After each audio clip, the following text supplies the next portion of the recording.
Cadute di lavoratori dall'alto, cadute di oggetti e carichi, perdita di controllo dei mezzi. Dopo il Covid, i morti sul lavoro nei cantieri veneti sono tornati a crescere. L'anno scorso, a livello nazionale, i decessi sono stati 1041 e dopo i 172 della Lombardia ci sono i 101 infortuni mortali del Veneto. Anche alla luce di quanto accaduto a Firenze, secondo l'ufficio studi della CGA di Mestre, è verosimile ritenere che lavoratori in cantiere per realizzare impianti elettrici, idraulici e di altro genere si trovino a volte anche ad eseguire mansioni di natura strettamente edile, senza disporre del corretto inquadramento contrattuale. Una tendenza che consentirebbe alle imprese di risparmiare sul costo del lavoro. In Veneto questa tendenza non sembra molto diffusa e si avverte solo in provincia di Venezia e di Verona.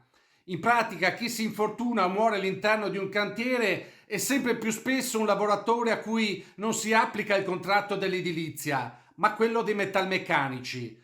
Questi ultimi sono lavoratori che, a differenza dei colleghi degli edili, non sono obbligati a sostenere un'adeguata formazione sulle misure di prevenzione da tenere in questi luoghi, soprattutto in quelli dove c'è la compresenza di più imprese. I dati disponibili non consentono di sapere quante imprese edili in Veneto applichino il contratto metalmeccanico anziché quello edile, ma secondo la CGA appare evidente che nei cantieri accedano comunque troppi addetti che non hanno ricevuto un'adeguata formazione in materia di sicurezza sul lavoro. È necessario monitorare attentamente questo fenomeno, sia per evitare nuove tragedie, sia per non consentire alle imprese scorrette di ricorrere a questo escamotage per risparmiare sul costo del lavoro.